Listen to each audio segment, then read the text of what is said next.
જય શ્રી કૃષ્ણ મિત્રો, નિત્ય સત્સંગમાં આપ સૌનું સ્વાગત છે।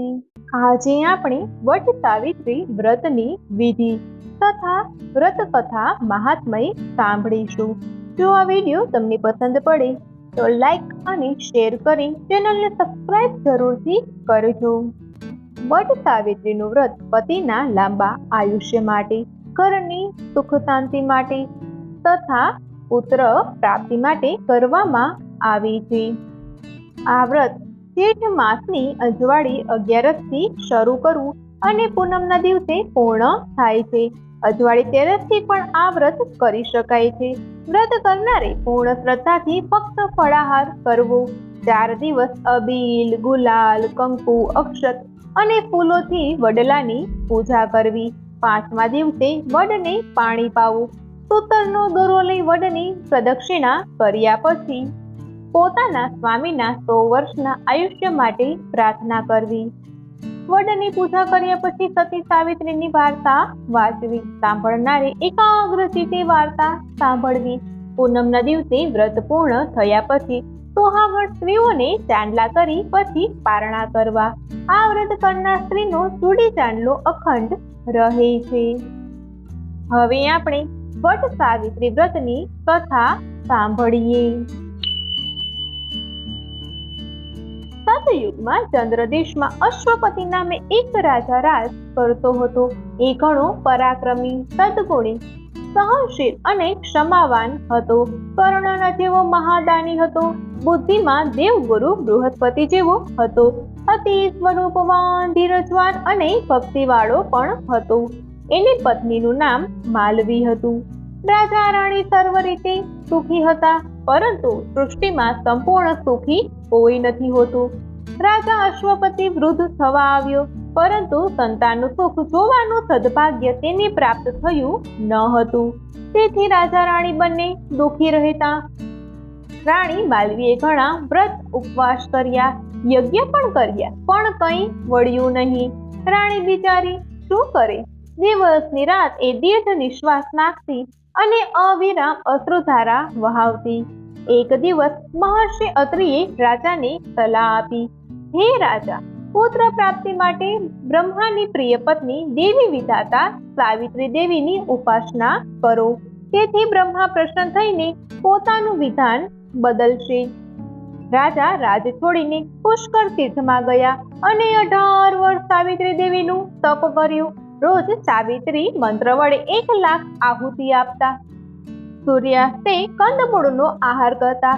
18 વર્ષે સાવિત્રી દેવી પ્રસન્ન થઈ કહેવા લાગ્યા, હે રાજા, તારા ભાગ્યમાં સંતાન નથી, પણ તે મને પ્રસન્ન કરી છે, તેથી તું 100 પુત્રની ગરજ સારી એવી પુત્રીનો પિતા બનીશ।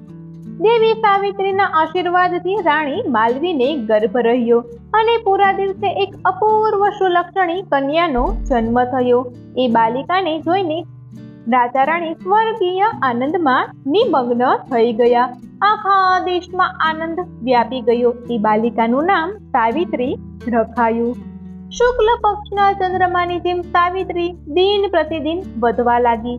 જેમ જેમ વર્ષો વીતતા ગયા તેમ તેમ કન્યાનું રૂપ લાવણ્ય પણ વધતું ગયું। દેવી જેવું રૂપ ધરાવતી સાવિત્રી સૂર્યોદયથી માંડીને શયનકાળ સુધી વ્રત, પૂજા, શાસ્ત્ર પાઠ અને માતા પિતાની સેવામાં જ મગ્ન રહેતી। સાવિત્રી પૂર્ણ યૌવન થઈ તો પણ તેનું પરિગ્રહણ કરવા કોઈ માગું ન આવ્યું। ત્યારે રાજા અશ્વપતિએ પુત્રીને દેશાટાંડ કરી યોગ્ય વરને પરણવાની રજા આપી। સાવિત્રી રથ લઈને નીકળી અને વનમાં આશ્રમ બાંધીને રહેતા ધુમ્મસેન રાજાના પુત્ર સત્યવાનને પસંદ કર્યો। એ રૂપે સોહામણો હતો તો ગુણે પણ ચડે એવો હતો। સાવિત્રીએ એ જ ક્ષણે પોતાનું હૃદય આ વનવાસી રાજકુમારને સમર્પણ કરી દીધું। સત્યવાન પણ સાવિત્રીના ગુણ અને અસાધારણ સૌંદર્ય મુગ્ધ થઈ ગયો, પણ પોતાની દરિદ્રતા જોતા એ ગુણમયી રાજકન્યા પોતાની પત્ની થાય એવી અભિલાષા રાખવાનું સાહસ તેને થયું નહીં। સત્યવાનને વરવાનો સંકલ્પ કરી સાવિત્રી પાછી ફરી ત્યારે દેવર્ષિ નારદ અશ્વપતિ સાથે જ્ઞાન ગોષ્ઠી કરતા હતા। સાવિત્રીએ શાલ્વ દેશના નરપતિ ધુમ્મસેનના પુત્રને પસંદ કર્યો છે.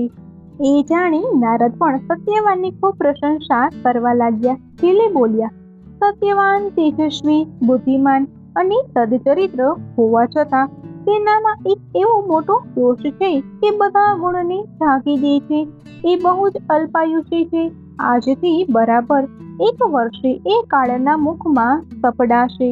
આ સાંભળી રાજા રાણી હેપાઈને પુત્રીને સમજાવવા લાગ્યા. પણ સાવિત્રી બોલી, હે તાત, હું સત્યવાનને વરી ચૂકી છું. મારો નિર્ણય દ્રઢ છે. હું તેને જ પરણીશ. પુત્રીની મક્કમતા જોઈ રાજા અશ્વપતિ પરાણે ધુમ્મસેનના આશ્રમે ગયા અને પોતાની પુત્રી માટે સત્યવાનનું માગું નાખ્યું. ત્યારે ધુમ્મસેન કહેવા લાગ્યા, હે રાજન, આ અંધની મશ્કરી ન કરો. હું રાજપાટ હોઈ બેઠો છું. સગા હાથે દીકરીને કૂવામાં ન નાખો. ત્યારે અશ્વપતિએ કહ્યું, મારી પુત્રી સાવિત્રી જ તમારા પુત્રને વરવાની હઠ લઈને બેઠી છે, માટે મારી વાતનો સ્વીકાર કરો. અંધ રાજા ધુમ્મસેન ખૂબ આનંદમાં આવી ગયા. શુભ મુહૂર્તે સત્યવાન અને સાવિત્રીના ધામધૂમથી લગ્ન થયા. અશ્વપતિએ અશ્રુભરી આંખે કન્યાદાન દીધું, પરંતુ દીકરી 1 વર્ષમાં વિધવા થશે એ વિચાર રાજા રાણીને કીડાની જેમ કોરી ખાતો હતો. સાવિત્રી પરણીને આશ્રમે ગઈ. બંને આનંદથી મા બાપની સેવા કરવા લાગ્યા. સાવિત્રીએ નારદજી મુખે પતિના અલ્પાયુષની વાત સાંભળી. એ દિવસથી સાવિત્રીએ વટ સાવિત્રી વ્રત શરૂ કરી દીધું હતું. લગ્નને 1 વર્ષ થયું. સત્યવાનના મૃત્યુનો દિવસ આવ્યો. સત્યવાન જંગલમાં લાકડા કાપવા જવા તૈયાર થયું. ત્યારે સાવિત્રી પણ જીદ કરીને સાથે ગઈ. જંગલમાં સત્યવાનને પીડા ઉપડી અને જમીન પર ઢળી પડ્યો. ઘોર જંગલમાં પતિનું માથું ઘોડામાં લઈ સાવિત્રી વિલાપ કરવા લાગી. એટલામાં જ યમરાજ જાતે પાડા પર બેસીને સાવિત્રી પાસે આવ્યા અને કહેવા લાગ્યા, હે પુત્રી, હું યમ છું. તારા પતિનું આયુષ્ય પૂર્ણ થયું છે. તારો પતિ સદચરિત્રવાન, સાચું બોલનારો અને બુદ્ધિમાન છે. તેથી હું પોતે જ તેને લેવા આવ્યો છું. આમ કહીને યમરાજે સત્યવાનનો પ્રાણ ખેંચી લીધો. પતિના નિષ્પ્રાણ શરીરને જોઈ સાવિત્રી ઝાડને પણ રડાવે એવો વિલાપ કરતી યમની પાછળ જવા લાગી. ત્યારે યમરાજ કહેવા લાગ્યા, દીકરી, પાછળ આવવું વ્યર્થ છે. વિધિના લેખ કોઈ કાળે મિથ્યા થતા નથી. તારા પતિનું આયુષ્ય પૂર્ણ થયું છે, માટે પાછી જા. ત્યારે સાવિત્રી બોલી, હું એક પતિવ્રતા સ્ત્રી છું. જ્યાં મારા પતિ જશે ત્યાં હું તેમની સાથે જ જઈશ. મારી પાસે મારા પતિવ્રતા ધર્મનું બળ અને મેં કરેલ વ્રતોની શક્તિ છે. તમારી સાથે આવવામાં મને કોઈ અટકાવી નહીં શકે. વળી શાસ્ત્ર પ્રમાણે હું તમારી સાથે 7 ડગલા ચાલી. તેથી મિત્રભાવ સ્થાપિત થયો. મિત્રભાવે મારી પ્રાર્થના છે કે પત્નીને પતિથી અળગી કરી મારા પતિવ્રતા ધર્મનો ભંગ ન કરો. સાવિત્રીના જ્ઞાનથી પ્રભાવિત થઈ યમરાજ કહેવા લાગ્યા, પુત્રી, તારા ધર્મ જ્ઞાનથી પ્રભાવિત થઈ હું તને વરદાન આપું છું કે તારા પતિના પ્રાણ સિવાય જે જોઈએ તે માગી લે. હે યમરાજ, મારા પર પ્રસન્ન થયા હો તો મારા અંધ શસ્ત્રાને તેજસ્વી આંખો આપો. સાવિત્રી બોલી, તથાસ્તુ યમરાજે કહ્યું, હવે પાછી વળ.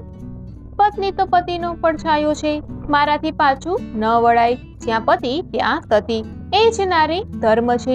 વળી તમે તો મહાપુરુષ છો, જ્ઞાની છો, શું તમારો સંગ નિષ્ફળ જશે? યમરાજ ફરી પ્રસન્ન થઈ કહેવા લાગ્યા, ધર્મ વિશેના તારા જ્ઞાનથી ઘણો ખુશ થઈ હું તને પતિના પ્રાણ સિવાય બીજું કોઈ પણ વરદાન માંગી લેવા કહું છું. હે દેવ, મારા પર પ્રસન્ન થયા હો તો મારા શસ્ત્રાને રાજ પાછું આપો. સાવિત્રી બોલી, તથાસ્તુ. યમ બોલ્યા, દીકરી, હવે રસ્તો વિકટ આવી છે, માટે સમજીને પાછી વળ. ત્યારે સાવિત્રી ફરી વિનવવા લાગી, સૃષ્ટિના જીવ માત્રને નિયમમાં રાખનાર હે યમરાજ, શરણે આવેલાનું રક્ષણ કરવાનો તમારો ધર્મ છે. તમે મને દીકરી કહીને બોલાવો છો, વળી હું તમારા શરણે છું, તો મારું રક્ષણ કરો. હે પુત્રી, તારી મધુર વાણીથી પ્રસન્ન થઈને હું તને પતિના પ્રાણ સિવાય બીજું કંઈ પણ માગવા કહું છું. યમના પગલે પગલે ચાલતી સાવિત્રી બોલી, મારા માતા પિતાને મારા સિવાય બીજું કોઈ સંતાન નથી.